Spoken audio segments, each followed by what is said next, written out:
এগুলা কি আমাদের মধ্যে ঢুকিয়ে দেওয়া হয়েছে। এগুলা কেউ একজন, কোনো একটা সাম্রাজ্য বলেন, কোনো একটা কি মানে প্রভাব বিস্তারকারী দেশের কথা বলেন, সিস্টেমের কথা বলেন, যারা আমরা না চাওয়া সত্ত্বেও আমাদের মস্তিষ্কের ভিতরে এগুলো ঢুকে দেওয়া হয়েছে যে কি দাঁড়ি টুপি এরা কখনো উন্নতি করতে পারে না, এরা শত্রু, এরা অন্যান্য যারা আপনি আধুনিক, হ্যাঁ, যারা ইংরেজি শিক্ষিত, স্কুল শিক্ষিত, এদের শত্রু। এটা কি আমাদের মস্তিষ্কের ভিতরে ঢুকে দেওয়া হয়েছে। মস্তিষ্ক ভাবে আমরা কি এখনো স্বাধীন হতে পারি নাই। যতই আমরা যে এই যে স্বাধীনতার কথা বলেন, এগুলো হচ্ছে কাগজে কলমে স্বাধীন। আপনি স্বাধীন তখন হবেন যখন আপনি নিজে নিজে কি আপনাকে অন্য কিছু, অন্য কালচার আপনাকে চাপিয়ে দেওয়া হবে না। আপনি যখন লা ইলাহা ইল্লাল্লাহ মুহাম্মাদুর রাসূলুল্লাহ বলছেন, আল্লাহ যেভাবে বলছেন, মুহাম্মদ সাল্লাল্লাহু আলাইহি ওয়াসাল্লাম যেভাবে করছেন, আপনি যেদিন নিজের মধ্যে এটা ফিট করতে পারবেন, সব দিক দিয়ে, পারিবারিকভাবে, সামাজিকভাবে, রাষ্ট্রীয়ভাবে, সব দিক দিয়ে যেদিন ফিট করতে পারবেন, সেদিন মনে করবেন আপনি স্বাধীন। মানে আমি আপনি যারা স্বাধীনতার কথা বলি, যারা ইসলাম যত বেশি পালন করি আমরা বর্তমানে, তারাই হচ্ছে সবচেয়ে স্বাধীন। এই যে যারা এখন পর্যন্ত খিলাফতি ব্যবস্থা পরিচালনা করার জন্য এই যে রাষ্ট্রীয়ভাবে এখন এটা করতে পারে নাই, এখনো যারা গণতন্ত্রে বিশ্বাসী, যারা এখনো নির্বাচনে বিশ্বাসী, ভোটের সিস্টেম অনুযায়ী যারা এখনো বিশ্বাসী, তারা এখনো গোলাম রয়ে গেছেন। আপনি এখনো গণতন্ত্রের কি গোলাম রয়ে গেছেন। পশ্চিমাদের যে গণতন্ত্রের সিস্টেম আপনাকে গোলাম করে রাখেন, আপনি এখনো সে গোলামের মধ্যে আছেন। এই আপনি হয়তো মনে করতে পারেন যে আমাদের মেইন শত্রু ইন্ডিয়া, এটা ঠিক আছে না? আপনি হয়তো অবাক হবেন যে ইন্ডিয়া, পাকিস্তান, বাংলাদেশ, এদেরকে শত্রু করা হয়েছে। আপনি ইতিহাসগুলো যদি আপনি পড়েন শুরু থেকে, তো আপনি বুঝতে পারবেন এই শত্রুতা কারা করছে? ব্রিটিশরা। এই শত্রুরা কারা করছে? ব্রিটিশরা। তারা বিভিন্ন ভাবে তখন দেখলো যে মুসলমান, এই হিন্দু, এদেরকে আমি শাসন করতে পারতেছি না, এদেরকে কি করা যাচ্ছে না, শাসন করতে পারতেছি না, এদেরকে যখন শাসন করা যাচ্ছে না, কারণ তখন মুসলমানরা, হিন্দুরা, তো যখন দেখলো যে ব্রিটিশরা কি এদেরকে নিয়ন্ত্রণ করা যাচ্ছে না, তখন তারা এই যে হিন্দু এবং মুসলিম এই ট্রাম্পের খেলা তারা শুরু করে দিচ্ছে। আপনি অবাক হবেন, আপনারা তো ব্রিটিশ সরকারের আগে যে শাসন ব্যবস্থা ছিল ভারতে, এটা হচ্ছে কি মুঘল শাসন ব্যবস্থা। এই যে বাদশাহ বাবর, হুমায়ুন, এই জাহাঙ্গীর, আওরঙ্গজেব রাহিমাহুল্লাহ, এই যে উনাদের যে শাসন ব্যবস্থা, উনাদের মধ্যে সর্বশেষ যে শাসক ছিল যে উল্লেখযোগ্য, সেটা হচ্ছে কি সম্রাট আওরঙ্গজেব রাহিমাহুল্লাহ। এই যে উনি, উনার অনেক মানে যে দল আছে, যে সৈনিক আছে, ওটার মধ্যে অনেক সৈনিক ছিল হিন্দু। অনেক সৈনিক কে ছিল? হিন্দু। সেনাপতি হিন্দু ছিল। সেনাপতি হিন্দু ছিল। তারপর উনার এগেইনস্টে যে রাজা ছিল ওই সময়ের মধ্যে, আমি মনে হয় মারাঠা হবে নাহলে রাজপুত হবে সম্ভবত, শিবাজি, উনাকে শিবাজি বলে। তো শিবাজির যে সেনাপ্রধান ছিল উনি ছিল মুসলমান। শিবাজি হচ্ছে কি হিন্দু, উনার সেনাপ্রধান কে ছিল? মুসলমান। তো হিন্দু মুসলমান আগে এটা ছিল না, এই যুদ্ধটা এরকম হিন্দু মুসলমান ছিল না, এটা করে দেওয়া হয়েছে। কেন? শাসন করার জন্য। আমি এখানে খারাপ সম্পর্ক বলতেছি, আমরা যেটাকে গার্লফ্রেন্ড বয়ফ্রেন্ড হিসেবে চিনি, আপনাদের এখানে কি হয় আছে কিনা আমি জানি না। আপনি যদি এখন স্কুল কলেজ ভার্সিটির দিকে যদি তাকান, এখন স্কুল 7, 6, 7 এরও কি ফলাফাইনেরও কি গার্লফ্রেন্ড আছে। এই যে আপনার কি মনে হয় এই মেয়েটার গর্ভ থেকে সালাউদ্দিন আইয়ুবী রাহিমাহুল্লাহর মতো সন্তান জন্ম নিবে? আপনার কি মনে হয় এই মায়ের গর্ভ থেকে আওরঙ্গজেব রাহিমাহুল্লাহর মতো সম্রাট জন্মগ্রহণ করবে? আপনার কি মনে হয় এই মায়ের গর্ভ থেকে আবু হানিফার মতো ইমাম জন্মগ্রহণ করবে? জীবনও না। এই যে মুসলমানদেরকে ভোগবাদী চিন্তা ভাবনায় নৈতিক যে অবক্ষয় আছে, মুসলমানদেরকে এটাই বুঝাচ্ছে যে এটাই হচ্ছে সুশীলতা, এটাই হচ্ছে প্রগতিশীলতা, এটাই হচ্ছে উন্নতি। আপনি নিজের ইচ্ছায় আপনার জামাই নির্বাচন করতে পারতেছেন, ঠিক আছে? যে বাজারে গেলে শশা নির্বাচন করতে পারে না, সে মেয়ে এখন বুঝে যায় কি জামাই কেমনে নির্বাচন করতে হবে। বুঝতে পারছেন? আমাদেরকে কুফফার গোষ্ঠী এটা আমাদেরকে বুঝাইতেছে যে আপনার বয়স কম হয়েছে তো কি হয়েছে, আপনিও পারেন আপনার মা বাবার মতকে উপেক্ষা করে দিয়ে, হ্যাঁ, নিজের জামাই, নিজের কি সহ্যের সঙ্গে নির্বাচন করা, এটা আপনিও পারেন, ঠিক আছে? আর আপনি যেহেতু তাকে আজীবনের জন্য জামাই হিসেবে নির্বাচন করবেন, আগে তো একটা টেস্ট ম্যাচ খেলতে হবে, ঠিক আছে না? তাকে তো আগে দেখতে হবে, যাচাই বাছাই করে দেখতে হবে যে সে আপনার যোগ্য কিনা। তো এরকম যাচাই বাছাই যোগ্য কিনা করতে যে কত যাচাই বাছাই হয়ে যায়, এটার কোনো হিসাব নাই। আজকে কুফফার গোষ্ঠী আমাদেরকে বিভিন্ন স্বাধীনতার নামে হোক, প্রগতিশীলতার নামেই হোক, এই সকল আবর্জনা, নোংরামি, ব্যভিচারীগুলো আমাদের মধ্যে ঢুকাই দিচ্ছে। যাবতীয় প্রশংসা মহান আল্লাহ তাআলার জন্য। সালাতু সালাম বর্ষিত হোক মুহাম্মদ সাল্লাল্লাহু আলাইহি ওয়াসাল্লামের প্রতি। সম্মানিত মুসলিম کرام, আজকে পবিত্র জুমায় আমি খুতবার বিষয় হিসেবে যে বিষয়টা নিয়ে আপনাদের সম্মুখে আলোচনা করার ইচ্ছা পোষণ করছি, সেটা হচ্ছে কাফেররা কিভাবে মুসলিমদের খিলাফা ধ্বংস করে দিচ্ছে, খিলাফা হওয়ার যে স্বপ্ন মুসলিমরা লালন করে সেটা তারা কিভাবে নষ্ট করতেছে, কিভাবে ধ্বংস করতেছে। ইনশাআল্লাহ নির্দিষ্ট সময় এই বিষয়ে সংক্ষিপ্ত ভাবে যাতে আলোচনা রাখতে পারি, মহান আল্লাহ তাআলার কাছে সে তৌফিক চাচ্ছি। ওমা তৌফিক ইল্লা বিল্লাহ, আলাইহি তাওয়াক্কালতু ওয়া ইলাইহি উনীব। সম্মানিত উপস্থিতি, আপনারা অনেকেই হয়তো জানেন যে সারা বিশ্বের মধ্যে মুসলিমদের প্রায় বর্তমানে 56 বা 57টা দেশ আছে। মুসলিমদের কয়টা দেশ আছে? 56 বা 57টা দেশ আছে, যে এখানে মেজরিটি পার্সেন্ট হচ্ছে মুসলমান। অথচ আপনি যদি কয়েক দশক আগেও, কয়েক শতক আগেও যদি লক্ষ্য করতেন বা করেন, দেখবেন যে মুসলিমদের এত দেশ বা মুসলিমরা এত সংখ্যক ছিল না। মুসলিমরা বর্তমানে এত সংখ্যক থাকা সত্ত্বেও তাদের আল্লাহ সুবহানাহু ওয়া তাআলা তাদেরকে যে খিলাফতি ব্যবস্থা দিয়ে পাঠিয়েছেন, যা বা যে আইডিওলজি মহান আল্লাহ সুবহানাহু ওয়া তাআলা পাঠিয়েছেন নবী রাসূলদের সহ, বর্তমানে আপনি যদি লক্ষ্য করেন মুসলমানরা মেজরিটি হওয়া সত্ত্বেও সারা বিশ্বের মধ্যে খ্রিস্টানদের পরে যাদের সংখ্যা সবচেয়ে বেশি তারা হচ্ছে মুসলিম। এত হওয়া সত্ত্বেও প্রায় 200 কোটি মুসলিম আমরা আমাদের যে খিলাফা ব্যবস্থা আছে সেটা আমরা উজ্জীবিত করতে পারতেছি না। এটার গত সপ্তাহে আমি যে বিষয়টা নিয়ে আলোচনা করছিলাম সেটা হচ্ছে যে আল্লাহ সুবহানাহু ওয়া তাআলা খিলাফার মতো যে পবিত্র, যে আমানতের যে বিষয়, এটা আমাদেরকে দিচ্ছেন না আমাদের কারণে। গত সপ্তাহে এটা নিয়ে বলেছিলাম, আমাদের দুর্বলতার কারণে। এই জুমায় যেটা নিয়ে আলোচনা করবো সেটা হচ্ছে কাফেররা কিভাবে এটা বাধা দিয়ে রাখতেছে, যে মুসলমানরা কেন আজীবন যেন আমাদের দর্শনের উপরে চলে, আমরা যেভাবে চাইবো তাদেরকে যাতে শাসন করতে পারি, শোষণ করতে পারি, আর মুসলিমরা যাতে তাদের যে স্বপ্ন, আল্লাহ সুবহানাহু ওয়া তাআলার যে বিধান, আল্লাহ যেটা তাদেরকে ওয়াদা করেছেন, যেটার মাধ্যমে জুলুম চিরতরে বন্ধ হয়ে যাবে, মুসলিমদের উন্নতি হবে, সেই খিলাফাকে তারা কিভাবে দমন করে রেখেছে। আমি এখন আর কথা না বাড়িয়ে আমি আমার মূল আলোচনার দিকে ফোকাস করি। কাফেররা কিভাবে মুসলমানদের যে খেলাফতের যে সিস্টেমটা আছে এটা কিভাবে তারা ধ্বংস করে রেখেছে। আপনি হয়তো মনে করতে পারেন এটা মনে হয় তারা বর্তমানে অস্ত্র শস্ত্রের মাধ্যমে, পরমাণু বোমার মাধ্যমে, বিভিন্ন মিসাইল, ক্ষেপণাস্ত্র, ঠিক আছে, বিভিন্ন বন্দুক, AK-47, বিভিন্ন যে আধুনিক যে অস্ত্রগুলো আছে এগুলোর মাধ্যমে তারা মনে হয় দমিয়ে রাখতেছে। বিষয়টা এরকম না। আপনি একদম শেষ পর্যন্ত যদি আজকে আলোচনাটা শুনেন তাহলে আপনি অবাক হবেন যে কিভাবে তারা, মুসলমানরা বর্তমানে এত মেজরিটি হওয়া সত্ত্বেও, এত উন্নত হওয়া সত্ত্বেও, তাদের পবিত্র বিধান থাকা সত্ত্বেও তারা আজকে কাফেরদের গোলাম। এক কথায় নির্দ্বিধায় নিশ্চিত গোলাম। তো প্রথম যে কারণটা সেটা হচ্ছে মুসলমানদের যে মানসিক যে অবস্থাটা সেটাকে পরাধীন করে দেওয়া। মুসলমানদের যে আইডিওলজি, যে দেখা গেছে আপনার তো একটা ব্যক্তিত্ব আছে, পার্সোনালিটি আছে, আপনার তো একটা পরিচয় আছে, ঠিক না? তো মুসলমানদের অবস্থা এমন করে দিছে যে মুসলমানরা মুসলমানদের পরিচয় দিতে তারা লজ্জাবোধ করে। তারা কি করে? লজ্জাবোধ করে। এখানে আপনি হয়তো মনে করতে পারেন কই আমরা তো লজ্জাবোধ করি না। ব্যাপারটা এরকম না যে আপনাকে এটা লজ্জাবোধটা মুখে বলতে হবে। আপনার কাজকর্মের মাধ্যমে এটা বোঝা যায় যে আপনি কি একজন মুসলমান হিসেবে গর্ববোধ করেন নাকি আপনি আসলে কি আপনার পরিচয় নিয়ে আপনি লজ্জিত। এটা আপনার কাজকর্মের মাধ্যমেই বোঝা যায়, আপনাকে মুখে বলার দরকার নেই। আপনি আশেপাশে যদি লক্ষ্য করেন আপনি দেখবেন, আমি ছোট্ট উদাহরণ দিই যাতে আপনারা যদি বেশি গভীরে যে আপনারা হয়তো অনেকে বুঝবেন না, তো আমি আপনার আশেপাশের থেকে আপনাকে উদাহরণ দিতে আপনি বুঝতে পারবেন। আজকে আপনি যদি আমাদের মুসলমানদের দিকে যদি লক্ষ্য করেন, আচ্ছা বলেন তো মুসলমানরা বেশিরভাগ আজকে দাঁড়িয়ে রাখতে স্বাচ্ছন্দ্য বোধ করে নাকি করে না? করে না। কেন? আপনি দেখবেন, আপনি যখনই, আমি এরকম অনেককে, আমার একদম ক্লোজ যারা রিলেটিভ আছে তাদেরকেও আমি দেখেছি যে যখন তাদেরকে বলে যে ভাই দাঁড়িয়ে রেখে দেন, এই তো বলে যে ভাই আর কিছুদিন পরে পড়াশোনা শেষ করছি, কিছুদিন পরে বিয়ে শাদী করবো, করার পরে কি ইনশাল্লাহ রেখে দিব, হজ উমরা করে আসে রেখে দিব। এটা হচ্ছে একটা বুঝ দেওয়া, যদিও বিয়ে শাদী করে ফেলছে, সন্তান সন্ততিও হয়ে গেছে, এখন পর্যন্ত মুখে দাঁড়িয়ে আসেনি।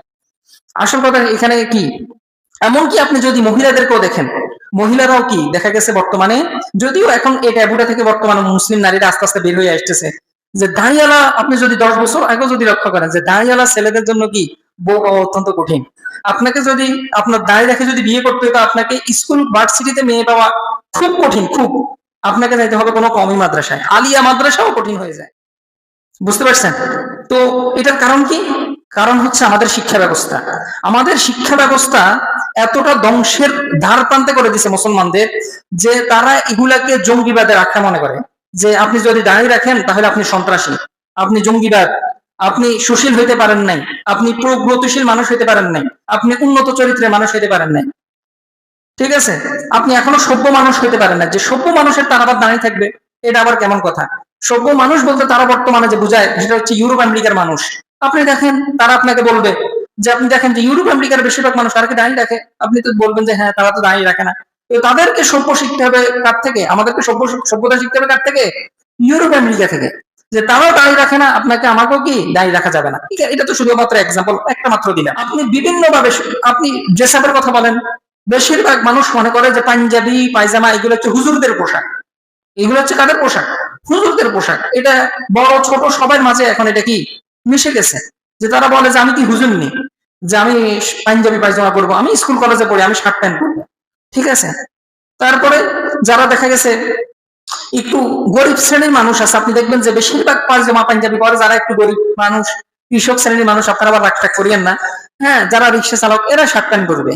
ঠিক আছে। আমরা অফিসে কাজ করি, ব্যাংকে কাজ করি, হ্যাঁ, বিভিন্ন আধুনিক রেস্তোরাঁতে কাজ করি, আমরা শার্ট প্যান্ট পরবো। তো এই যে বিভিন্ন ধরনের দেখা গেছে নেগেটিভিটি, বিভিন্ন ধরনের আপনার এইসব ইসলামিক যে কালচার গুলো আছে এগুলাকে আপনার কাছে কি হেয় করে দেখা, তুচ্ছ তাচ্ছিল্য করে দেখা। তো এটাই হচ্ছে কি আপনার আপনার যে আইডেন্টিটি আছে, আপনার যে পরিচয় আছে, আপনি সেটা অন্যের কাছে এক্সপ্রেস করতে আপনি কি লজ্জাবোধ করেন। আমি অনেক জায়গায় আমি এজন্য অনেক বিয়ের বাড়িতে যাইও নাই। আপনি হয়তো অবাক হবেন, আমি যখন ছোট ছিলাম আমার ছোটবেলার কথা মনে পড়ে। আমার দেখা গেছে অন্যান্য যারা আত্মীয় স্বজন আছে, নাম বলবো না যে কেমন আত্মীয় স্বজন সমস্যা আছে, যে তারা আমার সাথে এজন্যই কথা বলতো না, আমাকে বিয়ের দাওয়াত এজন্যই দিত না, আমাকে নিয়ে বিভিন্ন পার্ক বলেন বা পিকনিক বলেন এজন্য আমাকে নিয়ে যেত না। কারণ হচ্ছে একমাত্র আমাদের বংশের মধ্যে আমি হচ্ছি হুজুর। আমি শুধু কি ছোটবেলা থেকে পায়জামা পাঞ্জাবি পরি। এটা আপনি বলতে পারেন যে ভাই আপনি এটা কেন নিশ্চিত হয়ে বললেন, অন্য কোনো কারণ তো থাকতে পারত না। এটা ওনাদের দেখা গেছে কি মুখের কথা, যে ভাই আসলে এটা তো সমস্যা পায়জামা পাঞ্জাবি, এখন তো জানেন সময় খারাপ যেতেছে, হ্যাঁ, বাংলা ভাই টাংলা ভাই, ওই সময় মনে হয় বাংলা ভাইয়ের একটু সমস্যা ছিল। তো হ্যাঁ, তো বাংলা ভাই টাংলা ভাই বেড়ে গেছে, তো পায়জামা পাঞ্জাবিটা একটু সমস্যা করে। তো আপনার যদি কোনো শার্ট প্যান্ট থাকে, হ্যাঁ, আপনার কোনো সমস্যা নেই, শার্ট প্যান্ট পরলে এটা তো কোনো খারাপ কিছু নেই। তো এই যে মুসলমানদের যে আইডেন্টিটি, দাড়ি টুপি, এগুলো তো মুসলমানদের কি প্রধানত, আপনি একজন মানুষকে যখন দেখে আপনি তাকে মুসলমান কেমনে বলবেন? তার দাড়ি টুপি পায়জামা পাঞ্জাবি এগুলো দেখেই তো, ঠিক না? কিন্তু এগুলো যখন আপনার পরাধীনতার যখন শৃঙ্খল হয়ে যায়, যে আপনি পরাধীন, আপনি এখন উন্নত মানসিকতার মানুষ হইতে পারলেন না, তাহলে কি সমস্যা? তারপর আপনি যদি দেখেন যে মাদ্রাসার যে শিক্ষা ব্যবস্থা আছে, এই শিক্ষা ব্যবস্থাকে তো বর্তমানে মনে হয় যে সরকার আছে, উনি কমি মাদ্রাসার যে এটাকে কি বলে দাওরা দাওরা হাদিস, এটাকে মনে হয় বর্তমানে মাস্টার সমতুল্য করার চেষ্টা করতেছেন। এখনো করছেন কিনা আমি জানি না।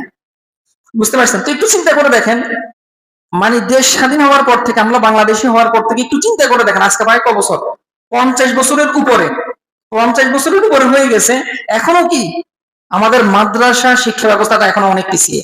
কারণ কি, মাদ্রাসা মানুষ তারা কম্পিউটার জানি কি করবে। আপনাকে বলে রাখি, এখানে আপনি হয়তো মনে করতে পারেন হুজুর মনে হয় বাইরের অন্য কাউকে দেখি কি এগুলা জাজ করতেছে। বিষয়টা এরকম না। আমি আমার নিজের ক্ষেত্রেও দেখেছি,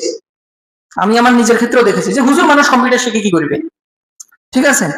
তারপরে হুজুর মানুষ মানে উনার গাড়ি থাকবে কেমনে। তারপরে এরকম আরো অনেক কিছু আছে যেগুলা দেখা গেছে কি যারা পায়জামা পাঞ্জাবি পরে এদেরকে অত্যন্ত নোংরা ভাবে খারাপ ভাবে উপস্থাপন করা হয়, যে তারা সবসময় কি থাকবে, গরিবী হাওলাতে থাকবে, ঠিক আছে, অভাব অনটনের মধ্যে থাকবে, এটাই তো হুজুর। যারা দেখা গেছে আমরা একটু শার্ট প্যান্ট পরি, মাদ্রাসার স্কুল শিক্ষিত, কলেজ শিক্ষিত, ঠিক আছে, ভার্সিটি শিক্ষিত, তারা আধুনিক ভাবে চলাফেরা করবো। তারা যত ধরনের আধুনিক ইলেকট্রনিক ডিভাইস আছে, যত ধরনের উন্নত চিকিৎসা ব্যবস্থা বলেন, সবকিছু বলেন, এগুলা সবকিছু বহন করা বলেন, চালানো বলেন, সবকিছু করবো আমরা। তো এই যে এই ধরনের একটা ট্যাবু মানে মাদ্রাসা শিক্ষা ব্যবস্থার মধ্যে ঢুকাই দিচ্ছে। আমি কয়েক জায়গায় কিছু কোচিং করছি ইংরেজির উপর, তো আমি দেখছি যে মাদ্রাসার যারা মোটামুটি যারা পায়জামা পাঞ্জাবি পরে ওইখানে যায়, তো ওনাদেরকে ওনাদের এই যে পরিচয়ের কারণে মুসলমান কর্তৃক, আপনি হয়তো মনে করতে পারেন যে যারা শার্ট প্যান্ট পরে এরকম করে তারা মনে হয় হিন্দু খ্রিস্টান এরকম। বিষয়টা হিন্দু খ্রিস্টান এরকম না। বিষয়টা কি হিন্দু খ্রিস্টান আমাদের মুসলমান ভাই যারা দেখা গেছে একটু শার্ট প্যান্ট পরে, আমি এখানে সবাইকে দোষ দিচ্ছি না, আপনারা আবার ভুল বুঝিয়েন না। তো এটা আসলে করে দেওয়া হয়েছে, এটা কেউ আমাদের মস্তিষ্কের ভিতরে ঢুকে দেওয়া হয়েছে যে মাদ্রাসার মানি হচ্ছে এরা কিছুই জানে না, এদের কোনো ব্রেন নাই, এদের কোনো বুদ্ধি নাই।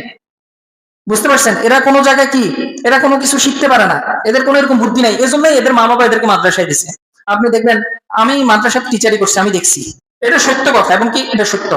মাদ্রাসাতে আমি মানে যত ধরনের স্টুডেন্ট দেখছি বেশিরভাগ যারা দেখা গেছে ডাল, যাদের মাথা দেখা গেছে কাজ করে না, অতিরিক্ত দুষ্টামি করে, গালিগালাজ করে, ওই মা বাবারা কি করে, ওই সন্তানটারে কি করে, মাদ্রাসাতে দেয়। আপনি যদি আমার কথা বিশ্বাস না করেন, আপনি আপনার আশেপাশে দেখিয়েন, আমি অনেক দেখছি। এখন আপনি বলতে পারেন যে ভাই আপনি এটা কেমনে জাজ করছেন, এটা আপনি কেমনে বলছেন। আমি দেখছি যে একাধিক সন্তান আছে, যে সন্তানটা মেধাবী, শান্ত, ভদ্র, ওই ছেলেটাকে দেয় স্কুলে, এরকম অহরহ দেখছি আমাদের প্রতিষ্ঠানে। এরকম ধরেন কমসে কম আমি 7 থেকে 8 জোড়া এরকম বাচ্চার কথা জানি, যারা কি মানে বড় ছেলেটা একটু মেধাবী, ওইটার স্কুলে দিছে, বা ছোট ছেলেটা একটু মেধাবী, ওকে স্কুলে দিছে। আর যেটা বেশি দুষ্ট, বেশি শয়তানি করে, টিভি সিরিয়াল কার্টুন কার্টুন এগুলোতে সবসময় অভ্যস্ত থাকে, ওইটারে কোথায় দেয়, মাদ্রাসাতে দেয়। যে কোন রকম ব্যাস নামাজ কালাম শিক্ষক শিখে কি জান্নাতে চলে যায়, এরকম ধরনের চিন্তা ভাবনা। কিন্তু যেটা ভালো, যেটা মেধাবী, যেটা বিচক্ষণ, যেটা শান্ত ভদ্র, ওইটারে কোথায় দেয়, স্কুলে দেয়। ওইটা কম্পিউটার ইঞ্জিনিয়ারিং শিখবে, ঠিক আছে, ওটা আমেরিকাতে বিভিন্ন ভালো জায়গায় কি করবে, জব করবে, কাজ করবে, বিভিন্ন কম্পিউটার বলেন, বিভিন্ন টেক্সটাইল ইঞ্জিনিয়ারিং বলেন, এইসব জায়গায় পড়াশোনা করবে আমাদের স্কুলের ছেলেটা, যেটা ভদ্র। তো এই জন্য আমাদের সবাই মন মানসিকতা এরকম হয়ে গেছে যে মাদ্রাসায় যারা পড়ে, না আমি আবার এটা বলতেছি না যে সব মাদ্রাসার সব বাবা মা এরকম করে, ব্যাপারটা এরকম না। ব্যাপারটা এরকম না, অনেক মানুষ আছে, অনেক অভিভাবকরা আছে যারা তাদের ভালো যে মেধাবী সন্তানরা আছে ওইটারে কোথায় দেয়, চিপস খানায় দেয়, তারপরে মাদ্রাসাতে দেয়, এরকম আছে, তবে সেটা তুলনামূলকভাবে কম। তো আমাদের বেশিরভাগ মানুষের এটা ধারণা হয়ে যায় যে যে মাদ্রাসার ব্যাকগ্রাউন্ড থেকে আসছে, এমনকি আমি এই টেন্ডেন্সিটা টিচারদের মধ্যেও দেখছি যে তাদেরকে বেশি একটা প্রশ্ন করে না, তাদের একটা ধারণা যে মাদ্রাসার স্টুডেন্ট, এত এরকম কিছু পারবে না, বা আমি যদি এর যদি জিজ্ঞেস করি, এ দেখা গেছে লজ্জা পাইতে পারে, বা এ দেখা গেছে দুর্বলতা প্রকাশ করবে, তো দেখা গেছে আমি ওকে কি করা, আবার শুরু থেকে শুরু করতে হবে। এরকম অনেক কারণে টিচাররা কি মাদ্রাসার স্টুডেন্টের ভাষা জানেন, এদেরকে প্রশ্ন করে না। তো আমি এখানে আপনাকে যেটা বুঝাতে চাচ্ছি সেটা হচ্ছে স্কুল মাদ্রাসা এখানে গ্যাঞ্জাম করার জন্য আমি এখানে এত কিছু বুঝাতে চাচ্ছি। আমার এখানে যেটা উদ্দেশ্য সেটা হচ্ছে যে আমরা মুসলিম হিসেবে মুসলমানদের যে আইডেন্টিটি আছে, আমাদের আইডেন্টিটি কোরআন হাদিস শিখা, ঠিক না? তারপরে টুপি, পাঞ্জাবি, ধাড়ি, পর্দা, বোরগা, এগুলো হচ্ছে আমাদের মেন আইডেন্টিটি। তারপর অন্যান্য নামাজ, অন্যান্য এগুলো দ্বারা আমরা আমাদেরকে চিনি, আমাদের পরিচয় গ্রহণ করি। তো এই সকল জিনিসগুলো আপনি চাকরির ক্ষেত্রে বলেন না, আপনি চাকরির ক্ষেত্রে বলে না যে চাকরি টাকরি দেয়, তো কি অনেক মাদ্রাসা মানুষের কষ্ট হয়ে যায়, এরকম অনেক। আপনি হয়তো আমার কথা বিশ্বাস করবেন না, কিন্তু আপনি যদি একটু যাচাই বাছাই করেন আপনি দেখবেন যে এরকম অনেক হয়েছে যে দাঁড়ির কারণে তাকে চাকরি দেওয়া হয়, দাঁড়ির কারণে। যে আপনি বলছে, আপনারা হয়তো একটা প্রতিষ্ঠানের নাম জানেন, বাংলাদেশ অত্যন্ত বৃহৎ একটা প্রতিষ্ঠান, সেটা হচ্ছে কি আড়ং এর নাম শুনছেন না? আড়ং এর একটা ঘটনা শুনছিলেন কিনা, যে একটা ছেলের শুধু চাকরি হয় নাই দাঁড়ির কারণে, এরকম শত শত আছে। ওই ছেলেটা তো একটু সাহস করে বলছে, এরকম শত শত আছে, আপনি এখনো চাইলে এখনো পেয়ে যেতে পারেন। তারপরে আসুন্না ফাউন্ডেশন তার দায়িত্ব নিছে, যে তাকে বলছে যে তার চাকরি ব্যবস্থা করে দিবে। তো শুধুমাত্র তার দাঁড়িয়ে আছে, যে আমাদের অফিসিয়াল সিস্টেম হচ্ছে যে যার দাঁড়িয়ে থাকবে তাকে চাকরি দেওয়া হবে না। বাংলাদেশে 90% মুসলমানদের দেশে এই ঘটনা। আমি হয়তো নিউজ গুলা দেখি না বা আসে না, এই জন্য আপনি জানি না, বা যারা দেখা গেছে জেনারেল ব্যাকগ্রাউন্ড, এরা আমার কথা বিশ্বাস করবেন না। আমার ফুল ব্যাকগ্রাউন্ড হচ্ছে মাদ্রাসার। তো আমি কিরকম ভুক্তভোগী সেটা আমি জানি। এখনো এমনকি আপনি অবাক হবেন যে আমি এখনো ভুক্তভোগী অনেক জায়গায় থেকে, আল্লাহ সন্তুষ্টির জন্য, যে আল্লাহ সুবহানাহু ওয়া তাআলা এই যে জুলুম করতেছে আমার উপর, আমি সবর করি, এটার দ্বারা ইনশাআল্লাহ আল্লাহ তাআলা আমাকে প্রতিদান দিবেন। এই জন্য দেখা গেছে অনেক সময় অনেক কিছু কি বলি না, অনেক সময় ফিতনা সৃষ্টি হবে, বুঝতে পারছেন? তো এই যে এগুলা কি আমাদের মধ্যে ঢুকিয়ে দেওয়া হয়েছে, এগুলা কেউ একজন, কোন একটা সাম্রাজ্য বলেন, কোন একটা কি মানে প্রভাব বিস্তারকারী দেশের কথা বলেন, সিস্টেমের কথা বলেন, যারা আমরা না চাওয়া সত্ত্বেও আমাদের মস্তিষ্কের ভিতরে এগুলা ঢুকে দেওয়া হয়েছে, যে কি দাঁড়ি টুপি এরা কখনো উন্নতি করতে পারে না, এরা শত্রু, এরা অন্যান্য যারা আপনি আধুনিক, হ্যাঁ, যারা ইংরেজি শিক্ষিত, স্কুল শিক্ষিত, এদের শত্রু। এটা কি আমাদের মস্তিষ্কের ভিতরে ঢুকে দেওয়া হয়েছে, এটা বিভিন্ন মিডিয়ার মাধ্যমে। আপনাদেরকে অনেক কিছু এখন বললে হয়তো আপনারা অনেকে বিশ্বাস করবেন। আপনারা যদি 1 বছর বা 1.5 বছর আগে যদি লক্ষ্য করেন যে আমাদের শিক্ষা ব্যবস্থার কি পরিবর্তন হয়েছে, আপনারা খেয়াল করছেন কিনা? আমাদের বাচ্চারা বক্তা কিভাবে বানাইতে হয় সেটাও কি তাদের বইয়ের মধ্যে দিয়ে দেওয়া হয়েছে, যে বক্তা বানাবেন আপনি, রান্না বান্না করবেন, কিভাবে আপনি ঘুমাইবেন, ঘুম থেকে উঠে কি করবেন, সেগুলোও কি বইতে লিখে লিখে আপনাকে শিখাইতেছে। আরো অবাক হবেন, আপনারা হয়তো মুরব্বী শ্রেণী যারা আছে তারা জানে না, বইয়ের মধ্যে নোংরা একটা ওয়েবসাইটের ছবি স্ক্যানার একটা দিয়ে দেওয়া হয়েছে, যে আপনি যদি ওই স্ক্যানার মধ্যে যদি আপনি সার্চ দেন, ওই নোংরা ছবির মধ্যে চলে যাবে। আপনারা হয়তো অনেকে জানেন না, বিভিন্ন ধরনের মানে দেখা গেছে, আমি শব্দটা বলতে চাচ্ছি না, হ্যাঁ, যারা জানেন তারা তো জানেনই। তো এই যে আমাদের এই যে শিক্ষা ব্যবস্থা, তারপরে মাদ্রাসার শিক্ষা ব্যবস্থার মধ্যে বইয়ের মধ্যে মূর্তি পূজা ঢুকে দিছে, দেখছিলেন কিনা? তো আপনি একটু চিন্তা করে দেখেন, তো এগুলা কি আমাদেরকে কোন একটা সাম্রাজ্য বলেন, কোন একটা আধিপত্য বিস্তারকারী গোষ্ঠী, যে যাদেরকে আমরা চিনি না, অদৃশ্য, যারা এগুলো আমাদের ভিতরে ঢুকে দিতে চায়, সমস্যা করতে চায়। বুঝতে পারছেন? তো আমরাও কি তারা যেভাবে নাচায় আমরাও সেভাবে নাচি। তো আমরা মস্তিষ্ক ভাবে আমরা কি এখনো স্বাধীন হইতে পারি নাই। যতই আমরা যে এই যে স্বাধীনতার কথা বলেন, এগুলো হচ্ছে কাগজে কলমে স্বাধীন। আপনি স্বাধীন তখন হবেন যখন আপনি নিজে নিজে কি আপনাকে অন্য কিছু, অন্য কালচার আপনাকে চাপিয়ে দেওয়া হবে না। আপনি যখন লা ইলাহা ইল্লাল্লাহ মুহাম্মাদুর রাসূলুল্লাহ বলছেন, আল্লাহ যেভাবে বলছেন, মুহাম্মদ সাল্লাল্লাহু আলাইহি ওয়াসাল্লাম যেভাবে করছেন, আপনি যেদিন নিজের মধ্যে এটা ফিট করতে পারবেন, সব দিক দিয়ে, পারিবারিক ভাবে, সামাজিক ভাবে, রাষ্ট্রীয় ভাবে, সব দিক দিয়ে যেদিন ফিট করতে পারবেন, সেদিন মনে করবেন আপনি স্বাধীন। বর্তমানে আপনি যারা স্বাধীনতার কথা বলি, যারা ইসলাম যত বেশি পালন করি আমরা বর্তমানে, তারাই হচ্ছে সবচেয়ে স্বাধীন। এই যে যারা এখন পর্যন্ত খিলাফতি ব্যবস্থা পরিচালনা করার জন্য এই যে রাষ্ট্রীয়ভাবে এখনো এটা করতে পারে নাই, এখনো যারা গণতন্ত্রে বিশ্বাসী, যারা এখনো নির্বাচনে বিশ্বাসী, ভোটের সিস্টেম অনুযায়ী যারা এখনো বিশ্বাসী, তারা এখনো গোলাম রয়ে গেছেন। আপনি এখনো গণতন্ত্রের কি গোলাম রয়ে গেছেন। পশ্চিমাদের যে গণতন্ত্রের সিস্টেম আপনাকে গোলাম করে রাখার, আপনি এখনো সে গোলামের মধ্যে আছেন। বুঝতে পারছেন? তো এই যে কাফির মুশরিকরা আমাদের যে খিলাফা ব্যবস্থা কিভাবে নষ্ট করছে, আমাদের মস্তিষ্কটারে কি করে দিছে, বিকৃতি করে দিছে।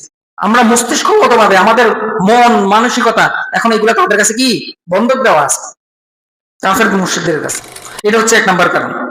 দুই নাম্বার যেটা, কাফের মুশরিকরা আমাদেরকে যে আমাদের খিলাফা ব্যবস্থা যে ধ্বংস করে দিচ্ছে, এটা একটা হচ্ছে তাদের একটা নিয়ম আছে, এটা একদম তাদের রাষ্ট্রীয় ভাবে, সেটা হচ্ছে ডিভাইড অ্যান্ড রুল। এটার নাম শুনছেন? যারা মোটামুটি রাষ্ট্রবিজ্ঞান নিয়ে পড়াশোনা করেন, সমাজ বিজ্ঞান নিয়ে যারা পড়াশোনা করেন, রাষ্ট্রবিজ্ঞান নিয়ে, তারা জানবেন ডিভাইড অ্যান্ড রুল মানে, ডিভাইড মানে হচ্ছে ভাগ করা, আর রুল মানে হচ্ছে শাসন করা। যে তারা এটা মনে করে যে মুসলমানরা তারা যদি সব দিক দিয়ে যদি তারা ঐক্যবদ্ধ হয়, তাদেরকে শাসন করা কঠিন, সম্ভব না, তাদেরকে শাসন করা যাবে না। তো তাদেরকে কি করতে হবে, জাতীয়তার নামেই হোক, যে কোনো পন্থাই হোক, ধর্মীয় কোনো গোষ্ঠীর নামেই হোক, ঠিক আছে, মুরজিয়া বলেন, শিয়া বলেন, যে কোনো গোষ্ঠীর নামেই হোক, তাদেরকে বিভক্ত করতে হবে আকীদাগত ভাবে, এবং দেশীয় যে সীমানা আছে সেটার মাধ্যমে তাদেরকে কি করতে হবে, বিভক্ত করতে হবে। এই যে বর্তমানে দেখেন না, আমি আপনাকে বলছি যে বর্তমানে মুসলমান কয়টা দেশ আছে, 57টা দেশ আছে। আপনি যদি 100 বছর আগে যদি লক্ষ্য করেন, এই 100 বছর আগে 57টা দেশ ছিল না। এখন কত চলতেছে, 2025, ঠিক না? তো 2025 চলতেছে, 100 বছর আগে কত হয়, 1925। 1925 সালেও কি, এর আগেও এত দেশ ছিল না, ছিল 200 বছর আগে যদি আপনি লক্ষ্য করেন, এতগুলা দেশ ছিল না। তো কেন, কাফেররা দেখছে যে মুসলমানদের যেখানে আক্রমণ করা হয়, যেখানে তাদেরকে দুর্বল করার চেষ্টা করানো হয়, রাজনৈতিক ভাবে, সামাজিক ভাবে, সব দিক দিয়ে, অন্য মুসলমানরা সেটার প্রতিবাদ করে, অন্য মুসলমানরা কি অস্ত্র শস্ত্র সব দিক দিয়ে এদেরকে কি করে, সাহায্য করে। তো তারা দেখলো যে এদেরকে যদি জাতীয়তার মাধ্যমে যদি বিভক্ত করে দেওয়া হয়, ভাষার মাধ্যমেই হোক, ধর্মের মাধ্যমেই হোক, যদি বিভক্ত করে দেওয়া হয়, তাহলে কি আমরা কামিয়াব, আমরা এদেরকে শাসন করতে পারবো। এই জন্য তারা এই পলিসির নাম দিছে। সব দিক দিয়ে আপনি দেখেন না, এই যে আপনি হয়তো মনে করতে পারেন যে আমাদের মেইন শত্রু ইন্ডিয়া, এটা ঠিক আছে না? আপনি হয়তো অবাক হবেন যে ইন্ডিয়া, পাকিস্তান, বাংলাদেশ, এদেরকে শত্রু করা হয়েছে। আপনি ইতিহাসগুলো যদি আপনি পড়েন শুরু থেকে, তো আপনি বুঝতে পারবেন এই শত্রুতা কারা করছে, ব্রিটিশরা। এই শত্রুতা কারা করছে, ব্রিটিশরা। তারা বিভিন্ন ভাবে যখন দেখলো যে মুসলমান, এই হিন্দু, এদেরকে আমি শাসন করতে পারতেছি না, এদেরকে কি করা যাচ্ছে না, শাসন করতে পারতেছি না, এদেরকে যখন শাসন করা যাচ্ছে না, কারণ তখন মুসলমানরা, হিন্দুরা, তারা কি ঐক্যবদ্ধ ছিল। মুসলমানদের অনেক জিহাদে হিন্দুরা অংশগ্রহণ করছে, হিন্দুদের অনেক কি বিভিন্ন যে রাজনৈতিক যে কর্মশালা গুলো ছিল, এগুলোর ভিতরে অনেক মুসলমান অ্যাটেন্ড করছে। মোট কথা তাদের উদ্দেশ্য ছিল যে কি, ব্রিটিশদেরকে তাদের দেশ থেকে হটানো। বুঝতে পারছেন? তো যখন দেখলো যে ব্রিটিশরা কি এদেরকে নিয়ন্ত্রণ করা যাচ্ছে না, তখন তারা এই যে হিন্দু এবং মুসলিম, এই ট্রাম্পেট খেলা তারা শুরু করে দিচ্ছে। আপনি অবাক হবেন, আপনারা তো ব্রিটিশ সরকারের আগে যে শাসন ব্যবস্থা ছিল ভারতে, এটা হচ্ছে কি মুঘল শাসন ব্যবস্থা। এই যে বাদশাহ বাবর, হুমায়ুন, এই জাহাঙ্গীর, আওরঙ্গজেব রাহিমাহুল্লাহ, এই যে উনাদের যে শাসন ব্যবস্থা, উনাদের মধ্যে সর্বশেষ যে শাসক ছিল যে উল্লেখযোগ্য, সেটা হচ্ছে কি সম্রাট আওরঙ্গজেব রাহিমাহুল্লাহ। এই যে উনার অনেক মানে যে দল আছে, যে সৈনিক আছে, ওটার মধ্যে অনেক সৈনিক ছিল হিন্দু। অনেক সৈনিক কে ছিল, হিন্দু। সেনাপতি হিন্দু ছিল, সেনাপতি হিন্দু ছিল। তারপর উনার এগেইনস্টে যে রাজা ছিল ওই সময়ের মধ্যে, আমি মনে হয় মারাঠা হবে নাহলে রাজপুত হবে সম্ভবত, শিবাজি, উনাকে শিবাজি বলে। তো শিবাজির যে সেনাপ্রধান ছিল উনি ছিল মুসলমান, শিবাজি হয়েছে কি হিন্দু, উনার সেনাপ্রধান কে ছিল মুসলমান। তো হিন্দু মুসলমান আগে এটা ছিল না, এই যুদ্ধটা এরকম হিন্দু মুসলমান ছিল না, এটা করে দেওয়া হয়েছে কেন? শাসন করার জন্য। যে যখন দেখলো যে হিন্দু মুসলমান এক হয়ে তাদেরকে হটাইতেছে, তাদের বিভিন্ন ব্যবসা বাণিজ্যের মধ্যে কি ব্যান করতেছে, তখন তারা বললো যে এইভাবে নিয়ন্ত্রণ করা যাবে না, তো তাদেরকে হিন্দু মুসলমানে ভাগ করতে হবে। তো তারা প্রথম যে পদক্ষেপটা করলো, এটা বিভিন্ন বিস্তারিত আলোচনা আছে, যে সেটা কি করলো, তারা বিভিন্ন কৌশলগত ভাবে তাদের যে প্রাতিষ্ঠানিক যে দায় দায়িত্ব আছে এগুলোর মধ্যে হিন্দুদেরকে নেওয়া শুরু করে দিল। তো এতে মুসলমানরা ক্ষিপ্ত হয়ে গেল যে আপনারা শুধু হিন্দুদেরকে নিতেছেন। হ্যাঁ, তো এবার কি ব্রিটিশদের অনুযায়ী তারা বুঝাইছে যে হিন্দুরা আপনাদের শত্রু, মুসলমানদেরকে বুঝাইছে এই হিন্দুরা আপনাদের শত্রু, হিন্দুদেরকে বুঝাইছে মুসলমানরা আপনাদের শত্রু, তারা আপনাদের এই করছে। তারা বিভিন্ন অপবাদের মাধ্যমে এই যে বর্তমানে যে আমরা যে হিন্দু, সব ক্ষেত্রে যে হিন্দু মুসলমানদের দাঙ্গাগুলা লাগাই, এটা সূত্রপাত থেকে হয়েছে ব্রিটিশদের থেকে হয়েছে। বুঝতে পারছেন? হ্যাঁ, তো এভাবে তারা এখানে আপনাকে যেটা বলতে চাচ্ছি সেটা হচ্ছে কি ডিভাইড অ্যান্ড রুল পলিসি, যেটা এখনো বর্তমানে চলতেছে, যেটা এখনো কি বর্তমানে ভারতের মধ্যে দেখেন না যে মুসলমানদের মসজিদ গুলো ধ্বংস করে দিচ্ছে, মুসলমানদের যেখানে এই যে একাধিক বিয়ের সিস্টেম, এটা মুসলমানদের কি এটা তারা সংবিধানের মাধ্যমে, তারা ভারতের যে সেকুলার যে সংবিধান আছে এটার মাধ্যমে তারা প্রাপ্ত, কিন্তু সেই বিধানটাও এখন কি তারা ধ্বংস করে দিচ্ছে। যে আসামের মধ্যে কি মুখ্যমন্ত্রী ঘোষণা করে দিয়েছে যে কি একাধিক বিয়ে হবে না, আসাম সম্ভবত বিহারের মধ্যে কোথাও জানেন কি একাধিক বিবাহ ব্যান করতে পারবে না। তো এই যে বিভিন্ন ভাবে, তারপরে এই যে আমি কিছুদিন আগে আলোচনা করছিলাম মুসলমানদের যে ওয়াকফ যে সম্পত্তি, এটাও কি তারা ওইখানে ভিতরে হিন্দু প্রতিনিধি ঢুকাচ্ছে, মহিলা ঢুকাইতেছে, ওইখানের ভিতরে কি তাদের হিন্দু প্রতিনিধি থাকতে হবে, মুসলমানদের সিস্টেম মুসলমানদের যে বিধান আছে ওটার ভিতরে তাদেরকে ঢুকাইতে হবে। আল্লাহ মাফ করুক, কদিন পরে বলবো যে কোরবানও হিন্দুদেরকে শরীক করতে হবে। এই যে এখানে যেটা বলতে চাচ্ছিলাম সেটা হচ্ছে কি ডিভাইড অ্যান্ড রুল পলিসির মাধ্যমে আজকে মুসলমানদেরকে বিভক্ত করে রাখতেছে। এই জন্য কি মুসলমানরা কি ঐক্যবদ্ধ হতে পারতেছে না। মুসলমানরা তো দেখা গেছে বিভিন্ন যে শাসক আছে, আমি সেটা বলবো যে তারা দেখা গেছে বিভিন্ন এই সম্পদের লোভেই হোক বা তাদের ক্ষমতার লোভেই হোক, সেটাকে কি করতেছে না, গ্রাহ্য দিতেছে না, যে মুসলমানদের যে ঐক্য আছে সেটাকে সে আগায় দিচ্ছে না। অথচ মহান আল্লাহ সুবহানাহু ওয়া তাআলা পবিত্র কোরআনের মধ্যে স্পষ্ট বলছে যে ওয়ান্না হাযা সিরাতি মুস্তাকিমান ফাত্তাবিউ ওয়া লা তাত্তাবিউস সুবুল, তোমরা বিভিন্ন পথের অনুসরণ করিও না, ফাতাফাররাকা বিকুম আন সাবিলি, তাহলে যে ওই যে সঠিক পথটা আছে সেটা থেকে তোমরা বিচ্ছিন্ন হয়ে যাবে। আমাদের একটাই পথ ছিল, সেটা হচ্ছে কোরআন এবং সুন্নাহ, কোরআন এবং হাদিস, আল্লাহর বিধান, রাসূল সাল্লাল্লাহু আলাইহি ওয়াসাল্লামের সুন্নাহ, এটাই ছিল আমাদের মুসলমানদের একটা পথ। কিন্তু আজকে বিভিন্ন জাল হাদিস বলেন, ধর্মীয় ভাবে মুসলমানদেরকে সর্বপ্রথম যে জিনিসটা বিভক্ত করছে সেটা হচ্ছে জাল হাদিস। এই যে শিয়ারা আজকে যে দেখা গেছে বিভক্ত হয়ে গেছে, এগুলো সব জাল হাদিসের প্রভাব, রাজনৈতিকভাবে জাল হাদিসের যে কবল আছে। এখান থেকে কি বেশিরভাগ শিয়া দেখা গেছে যে আলী রাদিয়াল্লাহু তাআলার শান বর্ণনা করে, হাসান হোসেনের শান বর্ণনা করে, এগুলা বেশিরভাগ হাদিসগুলো ছিল জাল, বেশিরভাগ হাদিস কি জাল। আপনারা অবাক হবেন, তাদের নিজস্ব কোরআন আছে, তারা নিজস্ব কোরআন বানায় ফেলছে। এই যে ধর্মীয়গত ভাবে কি মুসলমানদেরকে বিভক্ত করে দিচ্ছে। দেখেন আজকে মুসলমানদেরকে শাসন করতেছে ইরানের মতো এত শক্তিশালী রাষ্ট্র, কি এখন কি আমেরিকার কাছে যদিও মাঝে মধ্যে হুমকি দামকি দেয়, তারপরে কি কুবেকার কিছু করতে পারে না। যে আমরা কতবার করে নাকে খড় দেওয়া হয় যে কি পরমাণু অস্ত্র আমরা বানাতে যাবো না, বিভিন্ন ধরনের পরীক্ষা নিরীক্ষা এখানে চালানো হয় যে আসলে কি ওরা পরমাণু অস্ত্র বানাইতেছে কিনা। এমনি উনারা বানাইতে পারবে, কোনো সমস্যা নাই, উনারা বানাইতে পারবে উনাদের টাকা পয়সায়, তখন কোনো সমস্যা নাই। মুসলমানরা মুসলমানদের টাকা পয়সায় মুসলমানদের জ্ঞান ব্যবহার করে মুসলমান বানাতে যাবে, ওইখানে তাদের ব্যান। 3 নম্বর যে কারণ সেটা হচ্ছে বেশিরভাগ যে মুসলিম শাসক আছে বর্তমানে, এই যে আপনি দেখতেছেন না মুসলিম ওমান বলেন, তারপর কি আবু ধাবি বলেন, সৌদি আরব বলেন, যত ধরনের মুসলিম শাসক আছে বেশিরভাগ হচ্ছে কি বর্তমানে যে আমেরিকা ইউরোপ এগুলো এরা কিনে নিছে। উনারাই মূলত কি করতেছে, তাদের যে অর্থনৈতিক ব্যবস্থা বলেন, তাদের যে দেশ বলেন, এগুলো তারাই চালাইতেছে। এই যে শাসক আছে এগুলো যদিও গভীরগত কথা, এখানে বললে অনেকে বুঝবেন না। আপনি তো হয়তো দেখতেছেন যে কি মোহাম্মদ বিন সালমান সবকিছু চালাইতেছে, আপনি দেখতেছেন কি এই যে ইউএস যে প্রেসিডেন্ট সবকিছু চালাইতেছে, কিন্তু আসলে উনারা কিছুই চালাইতেছে না। ওনারা হচ্ছে নাম কাওয়াস্তে সুলতান, নাম কাওয়াস্তে বাদশাহ।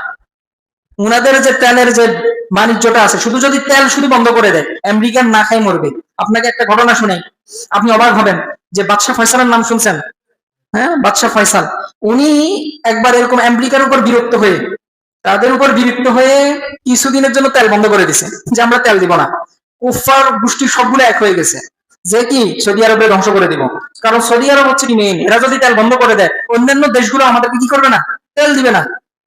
এটা সত্য, তেল বন্ধ করে দিচ্ছে যে আমরা তোমাদেরকে তেল দিব না।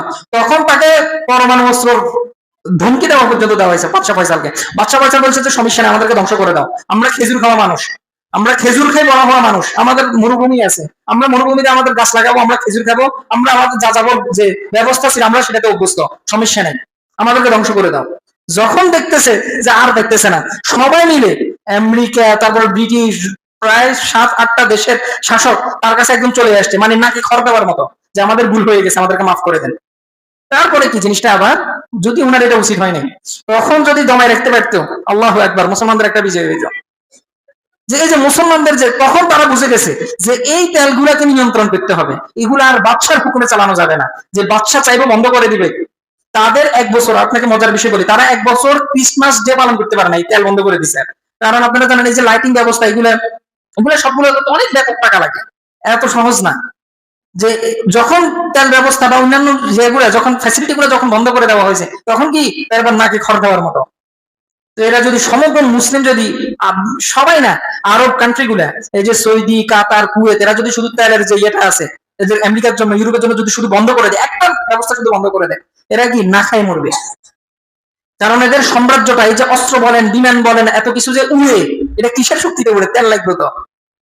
তো এই জন্য কি এই শাসকগুলাকে তারা, বর্তমানে যে মুসলমানদের যে শাসকগুলো আছে, এগুলোকে তারা নিয়ন্ত্রণ করে নিয়েছে, এগুলো তারা চালাইতেছে। আপনি হয়তো আমার কথা বিশ্বাস করবেন না, আপনি যদি ভূ রাজনীতি নিয়ে যদি পড়াশোনা করেন, আপনি বুঝতে পারবেন। এখানে আমি সবকিছু এখানে আপনাদেরকে বললেও আপনারা অনেকেই বুঝবেন না, সেজন্য আমি বিস্তারিত ভাবে বলতেছি না। তো এখানে কি মুসলমান বর্তমানে যত শাসক আপনি দেখতেছেন, বেশিরভাগ 40 থেকে 45টা দেশের শাসক ব্যবস্থা, তাদের যে ব্রেন আছে, মস্তিষ্ক আছে, যে অর্থ ব্যবস্থা আছে, এগুলো সব বিক্রি করে দিছে। এগুলা সবগুলো কি কুফার গোষ্ঠী চালাইতেছে, বিশেষ করে আমেরিকা। এগুলা সবগুলোতে আপনি অবাক হবেন যে প্রত্যেকটা মুসলিম দেশে আমেরিকার ঘাঁটি আছে, প্রত্যেকটা মুসলিম দেশে। যে তারা এগুলো অবজার্ভ করে, যে কে ব্যক্তেছে, কে কোথায় ইয়ে করতেছে, ঠিক আছে, জিহাদের জন্য কে প্রস্তুতি নিচ্ছে, খেলাফার ব্যবস্থার জন্য কারা প্রস্তুতি নিতেছে, তারা এগুলো অবজার্ভ করে দেখে। তো এই 3 নম্বর, এটার কারণে কি আজকে বর্তমানে যে খিলাফা ব্যবস্থা আছে সেটা আগাচ্ছে না, মুসলমানদের খেলাফা, এটা কি স্বপ্নই রয়ে গেছে। তবে ইনশাআল্লাহ সেটা অবশ্যই কি হবে, প্রতিষ্ঠিত হবে ইনশাআল্লাহ। তারপরে আরেকটা 4 নম্বর যেটা, সেটা হচ্ছে শরিয়া ভিত্তিক যে দেশগুলো আছে, যারা শরিয়া আইন প্রতিষ্ঠা করার জন্য চেষ্টা করতেছে, সংগ্রাম করতেছে। এর মধ্যে একটা দেশ আপনারা তো জানেন, কে? আফগানিস্তান। তারা একদম সর্বাত্মক ভাবে খোলা, কিছুদিন আগে আপনারা হয়তো দেখছেন কিনা, যে একটা ছেলে, মানে কোন একটা পরিবারের সদস্যদেরকে মনে মেরে ফেলছে গুলি করে। এটার কিসাস হিসাবে তারা কি করছে, খোলা মাঠের মধ্যে, খোলা ময়দানের মধ্যে তাকে কি করা হয়েছে, শাস্তি দেওয়া হয়েছে। বুঝতে পারছেন? তো ওই যে জাতিসংঘ তখন ছেড়ে গেছে, জাতিসংঘ কি বলতেছে, যে এটা হচ্ছে চরম মানবাধিকার লঙ্ঘন করা হয়েছে। নাউজুবিল্লাহ। বুঝতে পারছেন? তো এই যে এগুলাকে তারা বিভিন্ন কায়দায় নিয়ন্ত্রণ করতেছে। ফিলিস্তিনি হাজার হাজার মানুষকে মেরে ফেলতেছে বোমা মেরে, এগুলাতে জাতিসংঘ একবারও এটা বলে না যে মানবাধিকার ধ্বংস হইতেছে।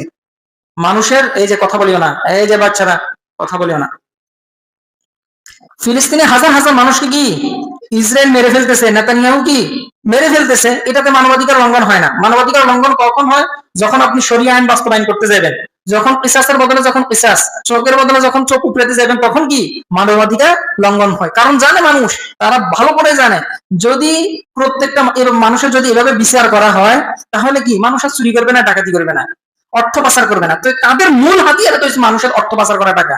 এই যে বিগত যে স্বৈর শাসক ছিল, ওনারা যে এখন শান্তিতে আরাম আয়েশের মধ্যে আছে, কিভাবে আছে, দেশ থেকে যে অর্থগুলো আছে এগুলো কি করছে, চুরি করে এখানে পাচার করছে। তো এগুলোর যদি শাস্তি দেওয়া হয়, মনে করেন বাংলাদেশে যারা অর্থ পাচারকারী আছে, এদেরকে যদি শাস্তি দেওয়া হয় প্রকাশ্যভাবে, দেখবেন আমেরিকার উপর এই দেশের চরম মানবাধিকার লঙ্ঘন হয়েছে। কেন?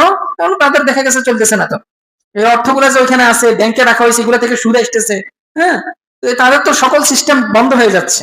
এখানে যেখানে যারা শরিয়া ভিত্তিক শাসন কায়েম করার জন্য চেষ্টা করছে, ইয়েমেন বলেন, তারপরে কি ফিলিস্তিন বলেন, তারপরে কি আফগানিস্তান বলেন, যত এই যে বর্তমানে তুরস্কের পিছনে লেগে আছে, তুরস্করা চাইতেছে, সিরিয়ার পিছনে লেগে আছে। সিরিয়ার প্রেসিডেন্ট এখন কি, প্রথমে তো বাঘ হিসাবে আবির্ভূত হয়েছে, এখন কি উনাকে বিড়াল বানাই ফেলছে। উনাকে কি বানাই ফেলছে, একদম বিড়াল হয়ে গেছে উনি। এই যে যেখানে যেখানে শরিয়া ব্যবস্থা কায়েম করার জন্য মুসলমানরা চেষ্টা করতেছে, সংগ্রাম করতেছে, সেখানে কি কুফফার গোষ্ঠী এক হয়ে তাদেরকে দমন নিপীড়ন করতেছে। কিন্তু অন্যান্য যারা মুসলিম ছিল, তাদের উচিত ছিল কি, যারা শরিয়া আইন বাস্তবায়ন করার জন্য চেষ্টা করতেছে তাদেরকে কি করা, সাহায্য সহযোগিতা করা। কিন্তু তারা ওইরকম সাহায্য সহযোগিতা পাইতেছে না। যে আফগানিস্তান, ওনাদের মনে হয় ক্ষুধার্ত অবস্থায়, আমি শুনছি যে কত মানুষ পুষ্টিহীনতার মধ্যে ভুগতেছে, প্রায় 2 কোটি মানুষ আফগানিস্তান। 2 কোটি আফগান কি এখন পুষ্টিহীনতা, বিভিন্ন কি খাবার, উনাদের দেখা গেছে এরকম আফগান পরিবার আছে যারা কি এক বেলা খাবার খায়। আপনি অবাক হবেন, যারা কি এক বেলায় খাবার খায়, তারা এটাকে তাদের স্বাধীনতা হিসাবে ধরে নিছে। আফগানিস্তান হচ্ছে পৃথিবীর মধ্যে, আমি মনে করি আকীদাগত ভাবে আমি এত ডিপলি জানি না, তবে এরা হচ্ছে মস্তিষ্ক দিক দিয়ে এরা হচ্ছে সবচেয়ে স্বাধীন। আফগানিস্তান সবচেয়ে স্বাধীন। আমি এখানে আপনাকে আফগানিস্তান হওয়ার জন্য বলতেছি না, আমি এখানে বুঝাতে চাচ্ছি কি যে তারা কতটা স্বাধীন, অন্যের অধীন না তারা, আমি সেটা বলতেছি। যে তারা তারা যে ওই ডলার বলেন, আমরা তো দেখা গেছে মানে ডলারে লেনদেন করি, ঠিক না? বাংলাদেশের মানুষ $1 সমান বাংলাদেশে কত টাকা, প্রায় 100 কত টাকা, 120 টাকা না কত টাকা। আফগানিস্তান ডলারে লেনদেনই করে না, যে করলাম না তোর টাকায় লেনদেন, নিজেরা নিজেদের কি কারেন্সি অনুযায়ী তারা লেনদেন করে। এর জন্য কি তাদের অর্থনীতি এত ধস, বুঝতে পারছেন? তো এরকম যারা যারাই কি যে সকল কান্ট্রি, যে সকল দেশগুলা শরিয়া আইন বাস্তবায়ন করার জন্য চেষ্টা করছে, ওদেরকে দমন নিপীড়ন করে দিচ্ছে। 5 নম্বর যেটার কারণে মুসলমানরা খিলাফা অর্জন করতে পারতেছে না, সেটা হচ্ছে, আপনি অবাক হবেন, যে যেখানে যেখানে তারা দেখতেছে যে যোগ্য নেতৃত্ব গড়ে উঠতেছে, সেখানে সেখানে তারা ওই যে নেতাটা আছে তাকে কি করতেছে, ধ্বংস করে দিচ্ছে।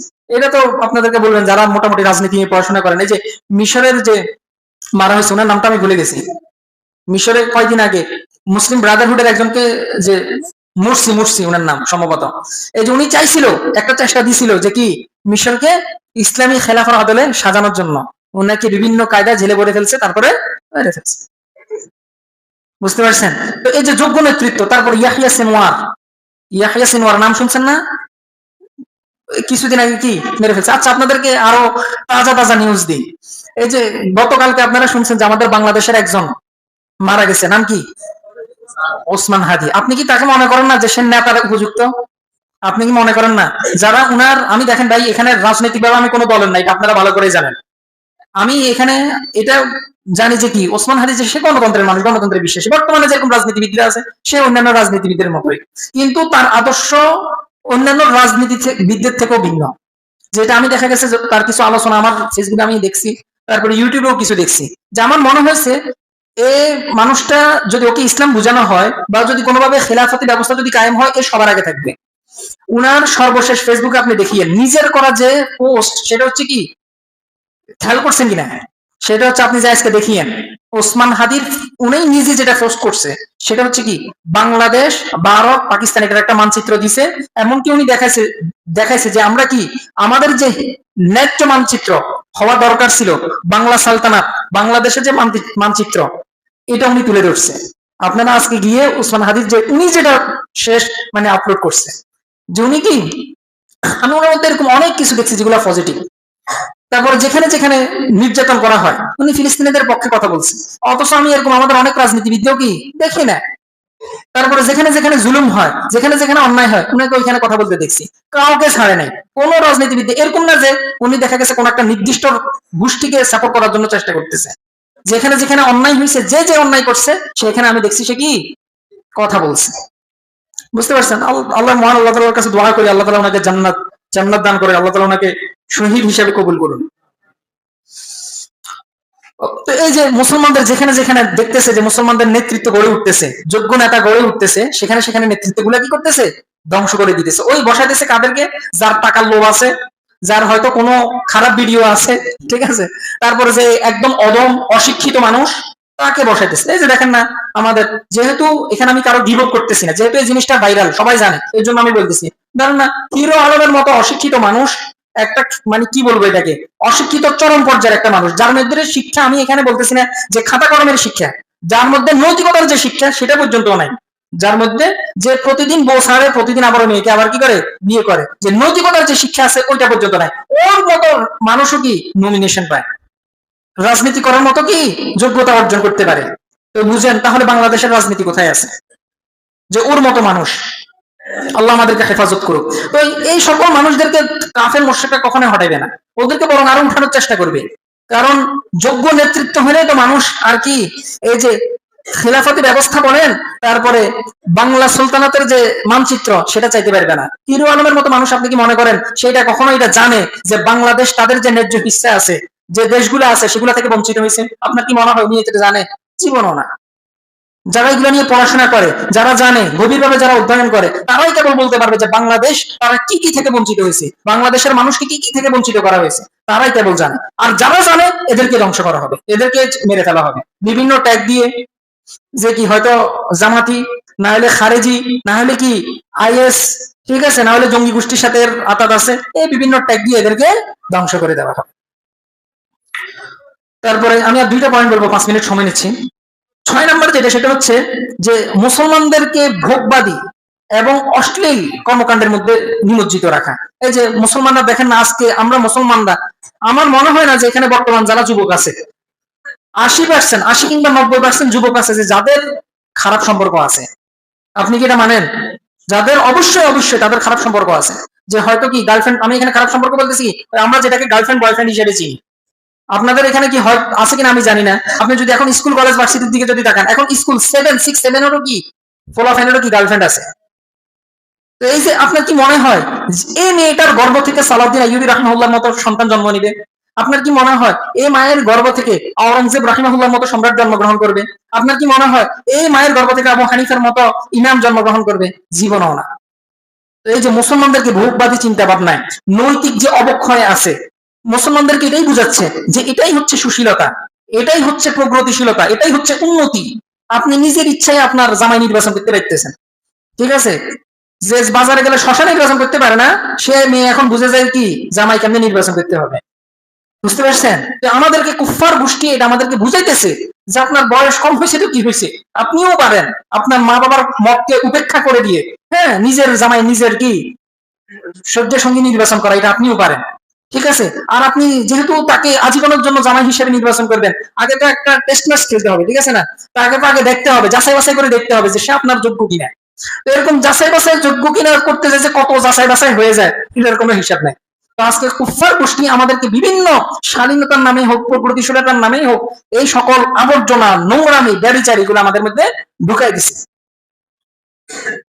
তো এই জন্য আমাদের এই যে চরিত্র, যার চরিত্র নষ্ট হয়ে যাবে সে কখনো খেলাফতের কথা বলবে না। যার চরিত্র নষ্ট হয়ে যাবে, যে মনে করেন, আপনার কি মনে হয় যে শাকিব খানের মতো নায়ক সে কখনো খেলাফতের কথা বলবে?